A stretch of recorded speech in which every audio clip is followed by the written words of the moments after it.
Not that I didn't enjoy the cities, but this is what it's about for me, out in the middle of nowhere. กับน้องให้เธอทั้งสองของรักยั่งยืนถึงใจเจ้ารักเธอคงมันชั่วนิรันดร์ไม่เป็นอื่นต้องจำต้องฝืนสลับเธอไป From the trek, we head northeast to Chiang Khong on the Mekong River, which borders Laos.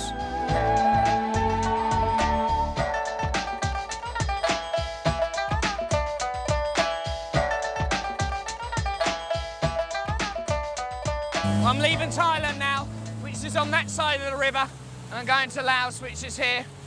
That's the passport control, so it means lots of lovely stamps, yeah. Cup chai.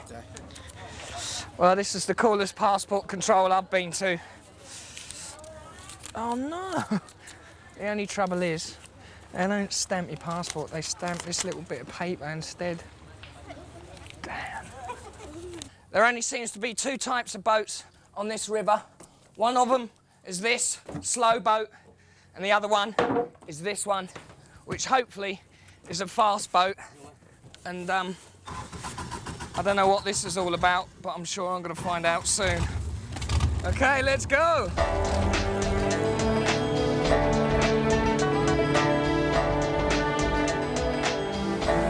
Now I realise why they give me one of these crash helmets. The trouble is, this is totally knackered.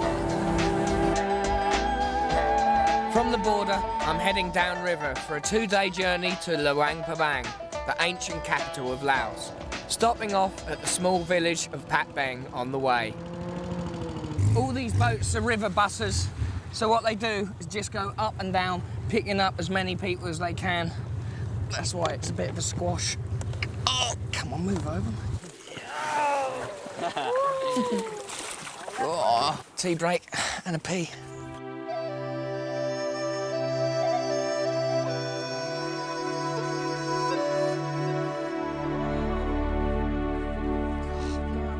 Most of Laos is inaccessible mountains and jungle, with the river Mekong running through it. It's the 12th largest river in the world, and travellers have only recently been able to enter Laos this way.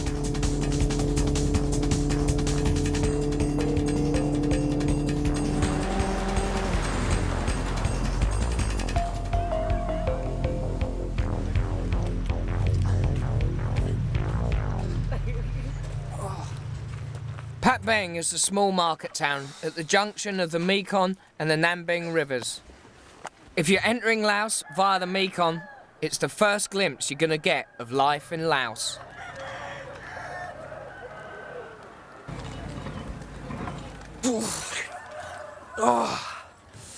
Oh, not shout, wake me up.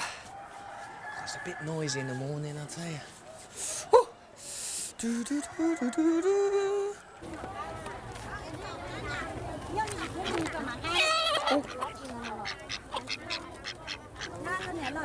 Well, I was feeling a bit peckish, so I nipped out of my hotel down to the local market to see what I can eat.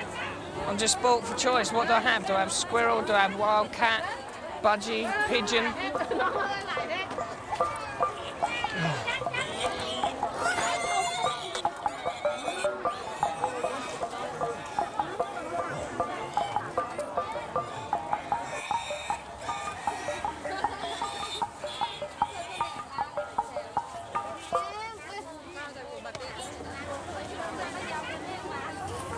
Oh, yeah. Chow sabadi, boy. Oh, sorry, I've got to try one there. Last, I found something I can eat. Waffles. Yeah.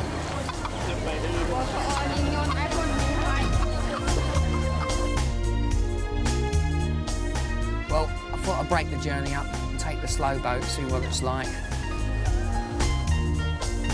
Marco Polo was probably the first European to cross the Mekong River in the 13th century. And it was only in 1993 that the first bridge was ever built across the Mekong. And even more extraordinary is that the whole length of the river is still undammed. Here we are, finally made it. up them steps where the monks are leads to the town of Luang Prabang. Luang Prabang has been called the best preserved city in Southeast Asia and has 32 historic Buddhist temples. What's unique about Luang Prabang is that the whole town is a World Heritage Site, so that means none of these lovely buildings are going to be pulled down. Although Laos has been communist for 25 years, it was colonised by the French 100 years ago, and they left their mark with their architecture and cuisine. Because I've been travelling around for a while now, I must admit I'm a bit riced out, and I'm looking for something different, and I've found it. Look at this, in the shape of French bread. Oh, to find out more about the French influence, I had a chat with Oliver, a local businessman. This is unbelievable though, look at this. Baguettes, croissants, it's like Paris without the Eiffel Tower, that's what I say. Yes. What is this French connection? Well, the French were here and only 60 years, but it was enough, as you see, to shape it, to give it the unmistakably French flair, don't you think? Yeah. What were the French doing here? They'd hoped that the Mekong River would be navigable all the way to China, so they were dreaming of a great riches, you know, access from the South China Sea straight into China. And the riches never materialized, and the river proved unnavigable. Yeah. And then they lost interest. And that really preserved the country, because they concentrated on Vietnam, which was their big colony. And here they never had, let's say, never more than 600 Frenchmen, even at the height of in the whole country. Is there language influence? Well, of course. You can see how old a man is by the languages they speak. The older generation all speak French, you know, they all speak French, and the younger ones English. No, the one in between Russian. Russian? Yes. Right through the communists. The communists, yes.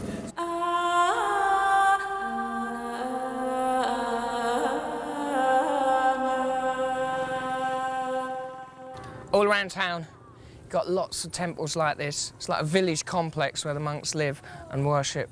And if you ask them, they don't mind you just wandering around anywhere. Laos is a devout Buddhist country, so every male is expected to become a monk, even if it's only for a few weeks. Many become novices when they're just boys. Also, family gains respect and status if their son becomes a monk. You need a big money belt here. Yeah.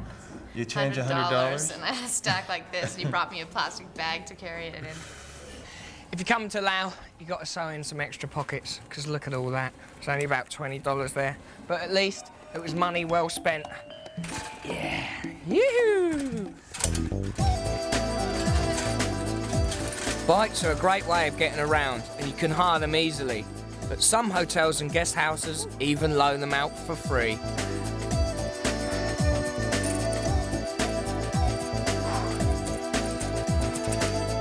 Laos is famous for producing paper, and in the villages, even the children are involved in hammering the pulp.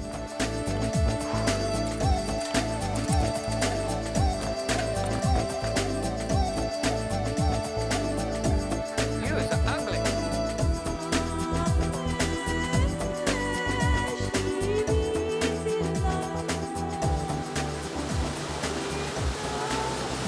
Well, that cycle ride was a bit longer than I expected, but now I'm here. Well worth it. Yeah!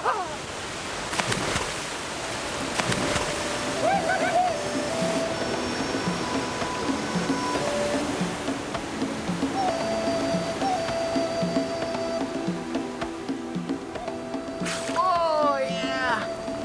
This is a paper making village right next to the falls at the end of my journey. From Luang Prabang, I head southeast to Pont Savan, the capital of the Zhenquang province in central Laos. The safest way to get here is to fly.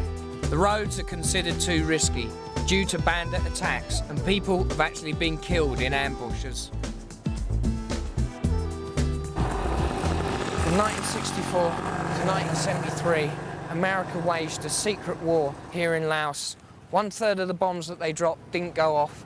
And 25 years on, one person every 2 days is either being killed or maimed by these bombs.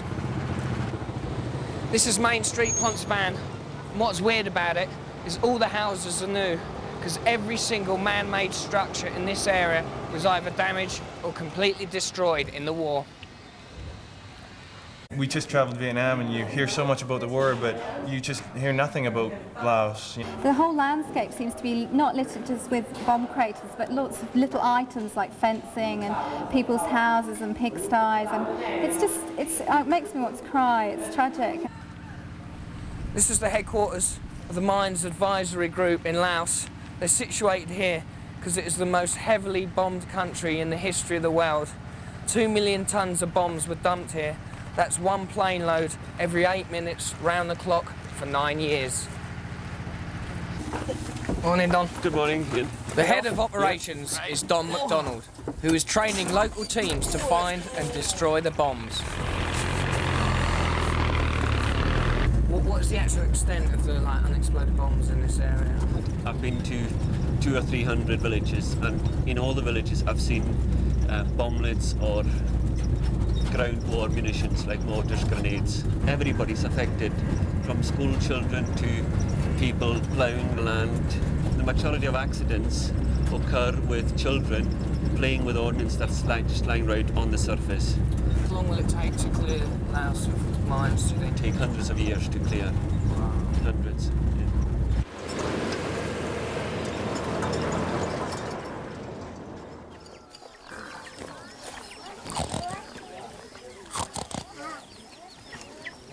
This village is only an hour away from Pontauban, and on the surface it looks like a normal village, but if you look close up, half the houses are built out of bombs, and some of them are still live.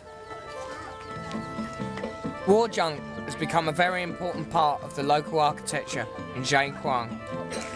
Farmers in the province keep piles of the stuff, using bits and pieces of bombs on their farms and as stilt supports for their houses.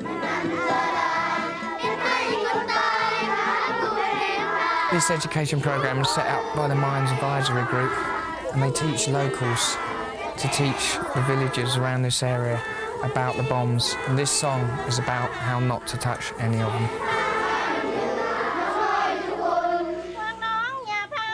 In the forest or in the environment. Oh, there's a bit of a slack there. They're fighting. Why do you educate children particularly? We think the children is the new generation. They had not seen the war. Sometimes when they had seen UXO, they think UXO is like a toy. And he find out the bomb is there. And he asks, what is it? Can I touch it? If it explode, try to touch it. And then the UXO explode. Yeah.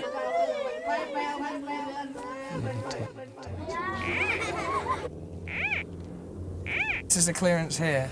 Yes, you'll see one of our technicians for the detector systematically searching the whole area. The most common item of ordnance we get are bomblets. They're sort of small bombs delivered to the target in one container. For example, that one in the fence there, that contains 750 bomblets. That opens in mid-air and scatters the bomblets over the target area. Right. So beyond that fence, you can't go in there, yeah? There could be still bomblets down there. People will walk, keep to pass. There might be bomblets there, but after living with the problem for 20 years, they've got to just carry on with their lives and walk wherever they want. So we're going to let off a bomb here, yeah? And I'm going to hopefully... Yeah. Is that okay? We're going to fire it off from here. Can I fire it off? Yes, you can, yeah. Right, cool. That's the detonator, is it?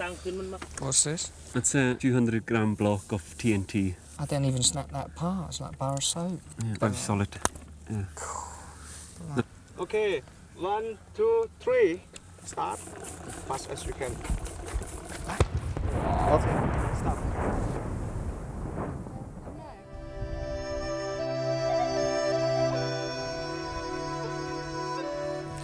This whole area is known as the Plain of Jars because there's hundreds and hundreds of them scattered all over, just like this one here.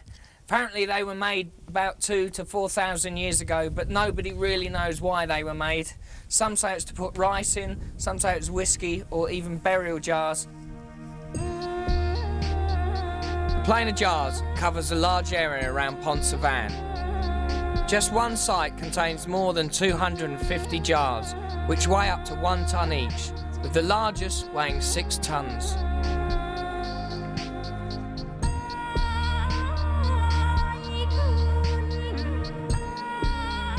Pont Savan has grown rapidly in the last 5 years. There are 2 dusty main streets, a few hotels, a bank, and it's got a real Wild West feel about it. Number 8, yeah? Yes. Right. Capture. It's my door key. Capture. Yeah, okay. Kids collect the shrapnel and bombs to sell to tourists. The message is, don't buy them. They create a market, and the bits that you buy may kill you or them. I'm flying out to the capital, Vientiane now. But another scary thing is that none of my hand luggage, none of my big bags have been checked. And more tourists are coming here buying explosive bombs that could go off in the plane. Dodgy.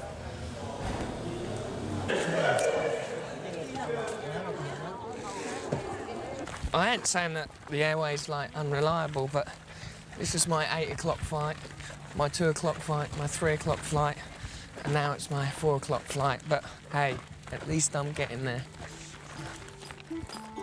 My final flight is to the capital, Vientiane. It's the largest city in the country, located on the bend of the Mekong River, right on the border of Thailand.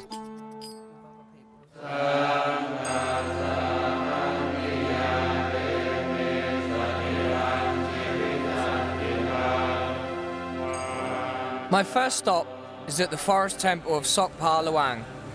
What's so special about the temple is its herbal sauna and massage. Okay, welcome. I was shown around by a Mate who lived in England before becoming a monk. Had a great time up there. Down the pub? So, yep. Game of pool? I'm a clubbing person as well. Are you? You're a clubber? Now, I'm a monk, you know. You have to give everything away, you know, put them in a box for a while. This one. Yeah. Smell that. It's a bit stronger. Yeah. And this goes into a secret recipe? That's right. For the sauna? For the sauna. And then the massage? And then the massage after that. What's the recipe? And I can't tell you. Go on, They just don't give tell me me. a rough idea. Oh, sorry about that. I can't.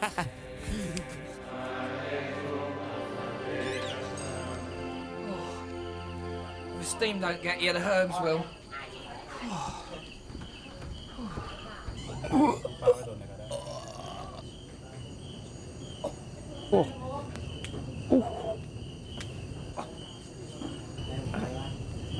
For the best result, you're not supposed to wash away the build-up of sweat for at least 2 to 3 hours afterwards.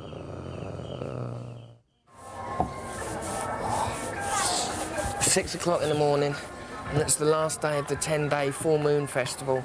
Everyone's out in their glad rags. It's a bit like Christmas, but what they do is they bring an offering to Buddha, but really it's like food for the monks who've been inside their temples for 3 months. Now it's the end of the rainy season, and they're all coming out, and they're hungry. Buddhism reached Laos in the 13th century and spread slowly across the country.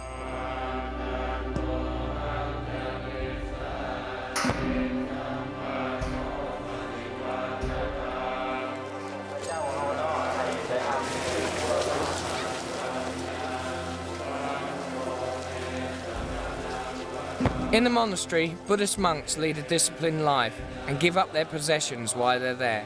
It can also be a place of refuge.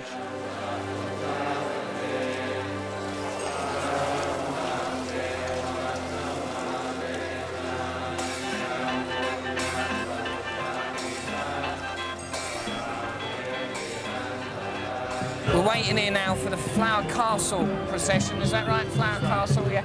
How many people do you think will be here today? I think more than 2,000, 3,000. Yeah. Is it one of the biggest festivals in That's Laos? right. This is the end of the years. Yeah. Beginning of New Year's now. So it's the same as New Year's, like that's the big right. celebration. Do That's they right. do Old Lang Syne? Yep. No. That's right. Yeah.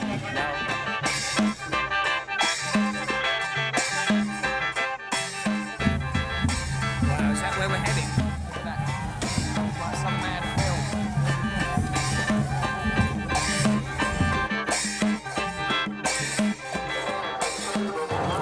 I'm up there's away in the temple praying, so I'm stuck out here. But I come across this, I thought it was like a tourist trap where you say, if you don't give me 2,000, I'm going to kill the birds. But actually what it is, it's a tradition in the country that you pay for the bird to be released and then you make some wishes. Go on, go on. Oh no!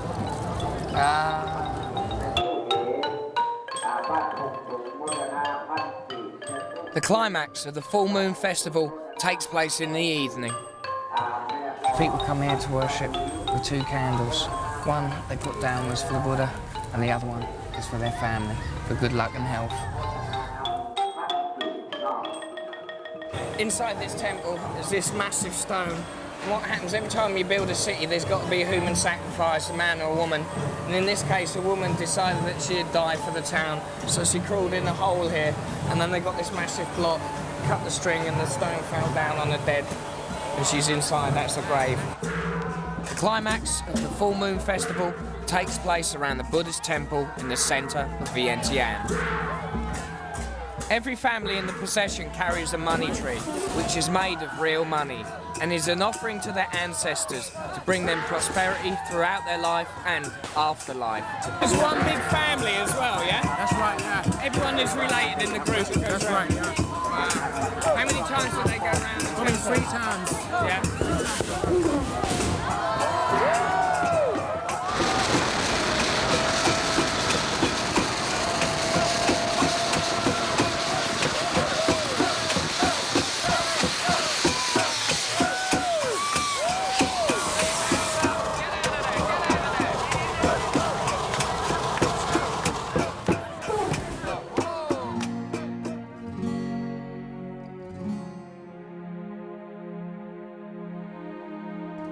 ใจกับน้องให้เธอทั้งสองครองรักยั่งยืนถึงใจเจ้ารักเธอคงมันชั่วนิรันดร์ไม่เป็นอื่นต้องจำต้องฝืนสลับเธอไป Well, what a brilliant place to end my journey. A real feast for the eyes. You got your temple, got your lights, and the full moon. Perfect. Stay tuned for a special Globe Trekker Extra.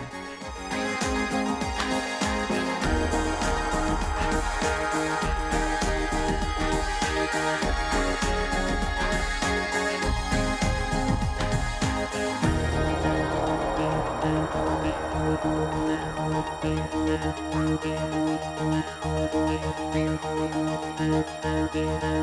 you.